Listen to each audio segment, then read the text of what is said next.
Tout ce que j'ai contre lui, c'est qu'il a l'air d'être un sale con. Mais si je l'arrête pour ça, il faudra arrêter la moitié des députés. Mon pote, je t'ai entendu hurler dans la nuit, tu te dis qu'il n'y a aucune justice, t'es à deux doigts de te résigner à être une victime de la vie en appelant François Hollande pour qu'il vienne sauver ton cul grâce au hollandisme révolutionnaire no jutsu. J'ai compris ta détresse, et comme ton calvaire est trop dur à supporter, je viens t'apporter un peu de réconfort. Voilà de quoi dissiper tes craintes de français magnifique, beau et cultivé. Sache que t'as une chance grosse comme ma bienveillance. Tu vis dans un état de droit, et ouais, et ça signifie que personne n'est au-dessus des lois, pas même les gens qui font les lois. Alors ouais, là tout de suite tu te rends pas bien compte que t'es à la limite de l'utopie paradisiaque parce que c'est compliqué, que t'as une poussière dans l'œil et le soleil dans la gueule, tout ça. Mon casier judiciaire, après 37 ans de vie politique, il est vierge. Et puis faut dire aussi que t'es trop con pour comprendre à quel point le système est parfait, mais je le jure, notre système est très parfait, la vie de ma mère. Faut être vraiment aveugle pour ne pas voir que la justice française c'est pas un tapin, et qu'elle permet de poursuivre autant les anciens présidents de la République que des mecs Joseph en slip qui partagent des vidéos. Alors tu vas me dire que poursuivre c'est bien et que condamner c'est mieux, mais chaque chose en son temps, pour le moment c'est sodomie, t'auras ton petit bisou après. À ce propos, tu connais Christine Lagarde, cette ancienne ministre de l'économie patronne du FMI au calme qui a chevauché au god de ceinture l'intégralité des Français en les regardant dans les yeux? Ça se passe tout dans le regard, tu es dedans, Les Français. T'es là, que tu dis, je veux Qu'ils ne me condamnent pas trop fort, ah là là. Ce qui est important dans ce genre de jeu, c'est l'amusement. C'est qu'on prenne son pied, c'est qu'on s'amuse. On peut très bien jouir avec un seul doigt, comme avec le gros gourdin à Christine Lagarde, en refilant 400 millions d'euros payés par tes impôts dont la moitié en dommages et intérêts, à un Bernard Tapie en érection, pour compenser les malversations d'une filiale du Crédit Lyonnais lors de la vente d'Adidas le siècle dernier. T'as rien à dire parce que sinon Christine elle pourrait plus dire au monde entier qu'elle est irréprochable et qu'elle combat le favoritisme, ce qui la forcerait à nous prendre honnêtement pour des cons, comme un vulgaire Manuel Valls.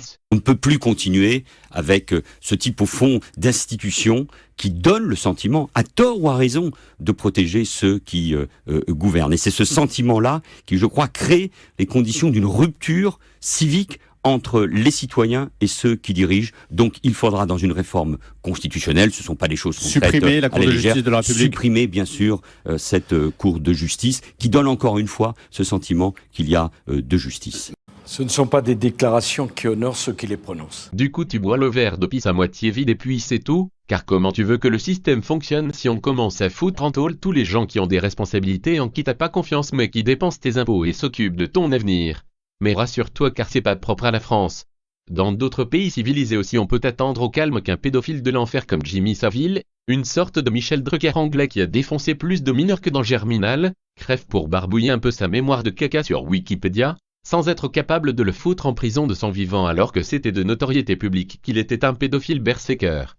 Alors des fois on met 13 ans de prison à un mec lambda de 101 ans qui a violé 3 enfants il y a plus de 30 ans pour faire bien quand même, parce que sinon ça finit par se voir.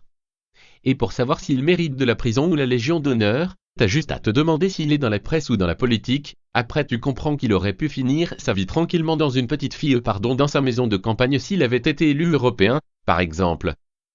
C'est peut-être à cause de cette justice à deux vitesses plus intelligente que nous que tous les pays avec des noirs dedans, pas l'Île-de-France, calme-toi, quitte la Cour pénale internationale, parce que ce qu'il se passe dans ton tribunal de merde au fin fond du pays ardéchois se passe de la même manière suivant que t'es un pays riche et important, comme le Luxembourg, ou un pays tout pourrave et noir de monde comme la Gambie.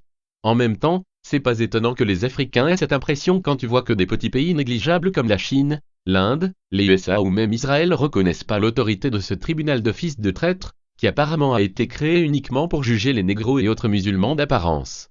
Moi je dis que cette cohérence est cohérente. Mais quand même, pour s'approcher un peu plus de l'extase judiciaire, j'ai envie d'être un peu foufou et de proposer un truc. Faudrait que les types qui représentent le peuple soient jugés par le peuple et pas par leurs potes. Je sais pas pourquoi c'est une intuition, par exemple par des juges tirés au hasard qui tiendraient le rôle de ce putain de gruyère qu'est le parquet de Paris, dont l'attitude est tellement glissante qu'on s'en sert pour les double anal dans les gonzos. Et surtout, je propose que le fait d'être un représentant du peuple, ou dépositaire d'une quelconque autorité, ça provoque immédiatement un doublement de leur peine et une 50aine de coups de fouet cul nu sur la place publique. Je n'ai jamais été condamné. Juste pour déconner putain.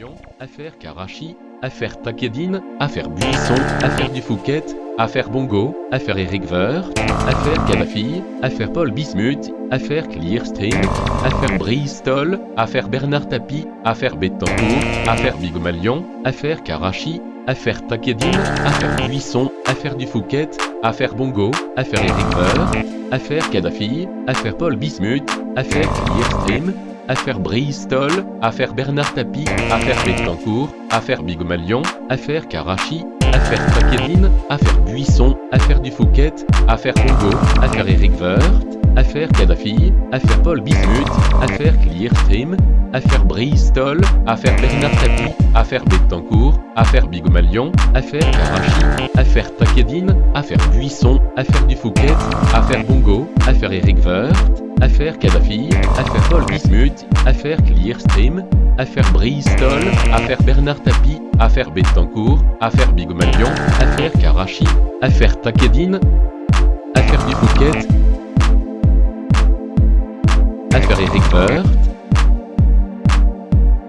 affaire Paul Bismuth, affaire Bristol, affaire Bettencourt, affaire Karachi, affaire Buisson, affaire Bongo, affaire Kadhafi, affaire Clearstream, affaire Bernard La Tapie. France avec Sarkozy, c'est comme une pizza avec du caca, c'est mieux sans.